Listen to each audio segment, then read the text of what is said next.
ધાતુઓ. વર્ણન. નીચે દર્શાવેલ હેતુ અને સાધનોની નોંધ કરો. હેતુ: ધાતુઓને ઓળખતા શીખવું. સાધનો: લોખંડ, કોલસો, સલ્ફર, એલ્યુમિનિયમ, તાંબુ, કાર્બનનો સળિયો, લોખંડની ખીલી, એલ્યુમિનિયમના વાયરનો ટુકડો, પેન્સિલની લીડ, હથોડી, મેગ્નેશિયમની પટ્ટી, મીણબત્તી, રાખ, દિવાસળીની પેટી, સાણસીઓની જોડી, ફ્લાસ્ક અને લિટમસ પત્રો. પદ્ધતિ. તત્વ: લોખંડ ચળકાટ ધરાવે છે, આથી તે ધાતુ છે. કોલસો ચળકાટ ધરાવતું નથી, આથી તે અધાતુ છે. સલ્ફર ચળકાટ ધરાવતું નથી, આથી તે અધાતુ છે. એલ્યુમિનિયમ ચળકાટ ધરાવે છે, આથી તે ધાતુ છે. તાંબુ ચળકાટ ધરાવે છે, આથી તે ધાતુ છે.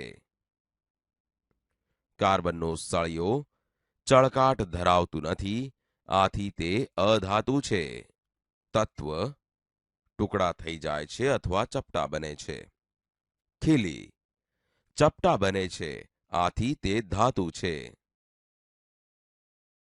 કોલસો ટુકડા થઈ જાય છે, આથી તે અધાતુ છે. પેન્સિલની ટોચ ટુકડા થઈ જાય છે, આથી તે અધાતુ છે. એલ્યુમિનિયમ ચપટા બને છે, આથી તે ધાતુ છે.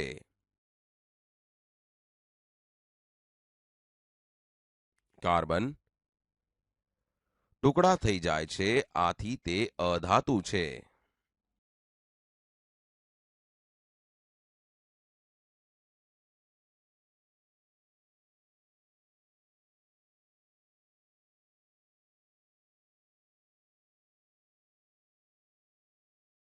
મેગ્નેશિયમની પટ્ટીઓ બળીને રાખ થઈ જાય છે અને તેને બીકરમાં એકઠી કરવામાં આવે છે.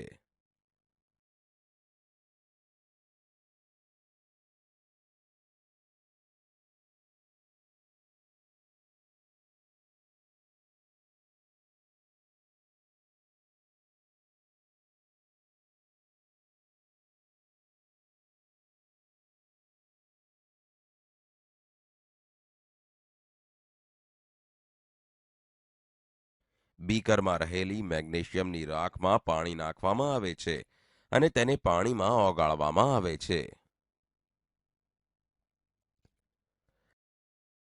આ દ્રાવણમાં લાલ લિટમસ પત્રને બોળતા ભૂરું રંગનું થઈ જાય છે.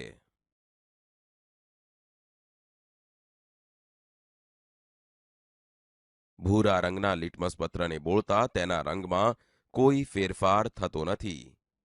વિદ્યાર્થી મિત્રો, હવે આપણે નિર્ણય લઈશું. આપણે જોયું કે ધાતુઓ ચળકાટવાળી સપાટી ધરાવે છે, તેમને ટીપીને પાતળી પટ્ટી કે પતરા બનાવી શકાય છે તથા તેને અથડાવવાથી રણકાર ઉત્પન્ન થાય છે. પ્રવૃત્તિ 2: અધાતુઓ. વર્ણન. નીચે દર્શાવેલ હેતુ અને સાધનોની નોંધ કરો. હેતુ: અધાતુઓને ઓળખતા શીખવું. સાધનો: લોખંડ, કોલસો, સલ્ફર, એલ્યુમિનિયમ, તાંબુ, કાર્બનનો સળિયો, લોખંડની ખીલીઓ, પેન્સિલની લીડ, હથોડી, સલ્ફરનો પાવડર, મીણબત્તી, ચમચી, દિવાસળીની પેટી, ચીપિયાની જોડી, કસનળીનું સ્ટેન્ડ, પાણી ભરેલું બીકર, કસનળી અને લિટમસ પત્રો. પદ્ધતિ. તત્વ: લોખંડ ચળકાટ ધરાવે છે, આથી તે ધાતુ છે. કોલસો ચળકાટ ધરાવતું નથી, આથી તે અધાતુ છે. સલ્ફર ચળકાટ ધરાવતું નથી, આથી તે અધાતુ છે. એલ્યુમિનિયમ ચળકાટ ધરાવે છે, આથી તે ધાતુ છે. તાંબુ ચળકાટ ધરાવે છે, આથી તે ધાતુ છે. કાર્બનનો સળિયો ચળકાટ ધરાવતું નથી, આથી તે અધાતુ છે. તત્વ ટુકડા થઈ જાય છે અથવા ચપટા બને છે. ખીલી ચપટા બને છે, આથી તે ધાતુ છે. કોલસો ટુકડા થઈ જાય છે, આથી તે અધાતુ છે. પેન્સિલની ટોચ ટુકડા થઈ જાય છે, આથી તે અધાતુ છે. એલ્યુમિનિયમ ચપટા બને છે, આથી તે ધાતુ છે. કાર્બન ટુકડા થઈ જાય છે, આથી તે અધાતુ છે.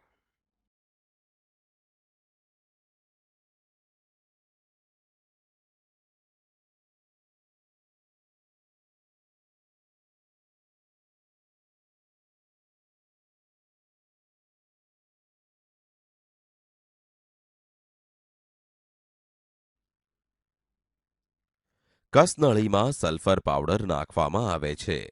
દિવાસળીની પેટી વડે મીણબત્તીને પ્રગટાવવામાં આવે છે.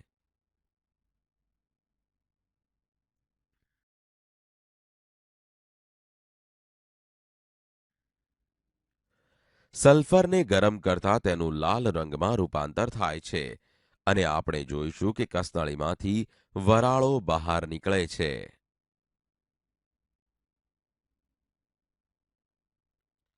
ત્યારબાદ ભીના લાલ રંગના લિટમસ પત્રને કસનળીના મુખ નજીક રાખતા આપણે અવલોકન કર્યું કે તેના રંગમાં કોઈ બદલાવ થતો નથી.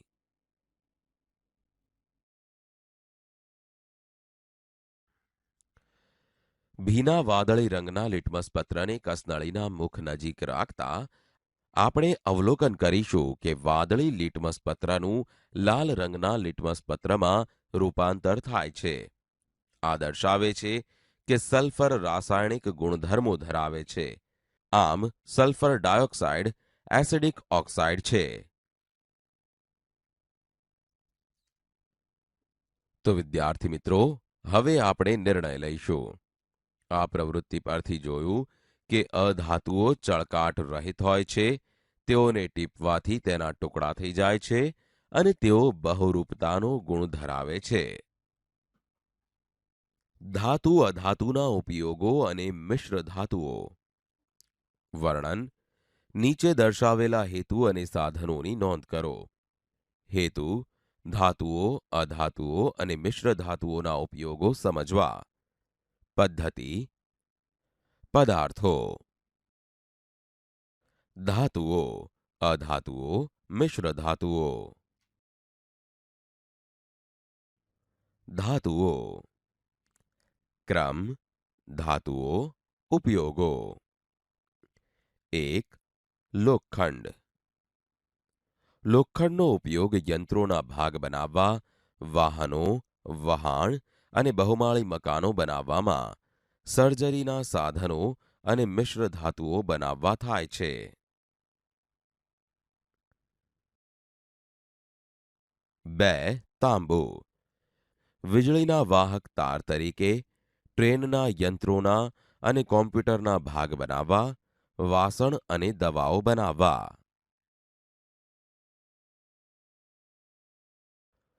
3. સોનું. મુખ્યત્વે ઘરેણાં બનાવવા વપરાતું સોનું ટ્રોફી અને મેડલ બનાવવા.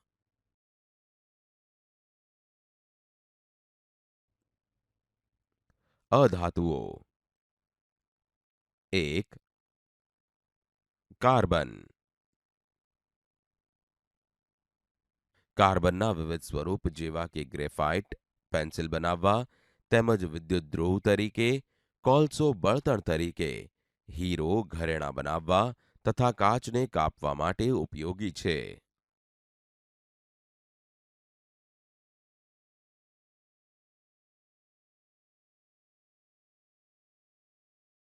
2. ફોસ્ફરસ. દિવાસળીની સળી, ઝિંક ફોસ્ફાઇડ કે જે ઉંદર મારવાની દવા બનાવવા, એલ્યુમિનિયમ ફોસ્ફાઇડ કે જે અનાજની જાળવણી માટે. 3. સલ્ફર. સલ્ફ્યુરિક એસિડ ફટાકડા બનાવવા માટેના ગન પાવડરમાં, ખાતરો અને જંતુનાશકોના ઉત્પાદનમાં.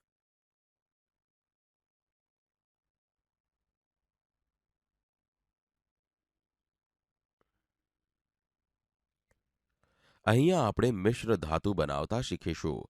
આ માટે સોનાને કુલડીમાં ઉમેરવામાં આવે છે.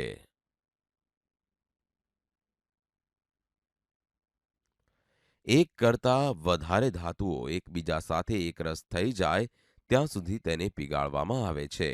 આવા મિશ્રણને મિશ્ર ધાતુ કહેવામાં આવે છે. સોનાથી ભરેલી કુલડીને ફર્નેસ પર મૂકવામાં આવે છે.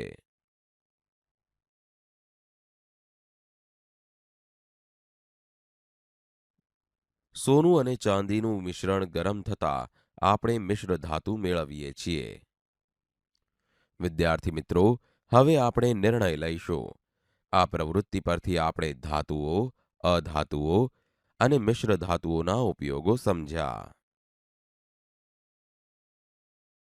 સંયોજન તથા ઓક્સિડેશન અને રિડક્શન પ્રક્રિયાઓ. વર્ણન. નીચે દર્શાવેલા હેતુ અને સાધનોની નોંધ કરો. હેતુ: ઓક્સિડેશન અને રિડક્શન પ્રક્રિયા સમજવી. પદ્ધતિ: હાઇડ્રોજનના પરમાણુ.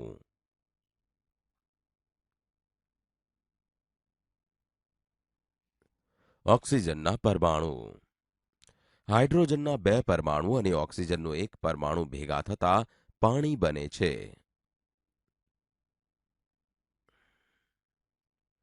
જે પ્રક્રિયા દરમિયાન ઓક્સિજનનો ઉમેરો થાય અથવા હાઇડ્રોજન દૂર થાય તે પ્રક્રિયાને ઓક્સિડેશન પ્રક્રિયા કહે છે. Cu O. કોપરનો 1 પરમાણુ અને ઓક્સિજનનો 1 પરમાણુ ભેગા થતા કોપર ઓક્સાઇડ બને છે. Cu+O CuO.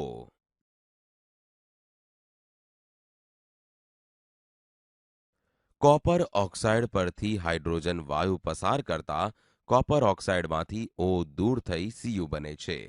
આ રિડક્શન પ્રક્રિયા છે. H2O Cu. જે પ્રક્રિયા દરમિયાન ઓક્સિજન દૂર થાય અથવા હાઇડ્રોજન ઉમેરાય તે પ્રક્રિયાને રિડક્શન પ્રક્રિયા કહે છે. હવે વિદ્યાર્થી મિત્રો, આપણે નિર્ણય લઈશું. આ પ્રવૃત્તિ પરથી આપણે ઓક્સિડેશન અને રિડક્શન પ્રક્રિયા સમજ્યા.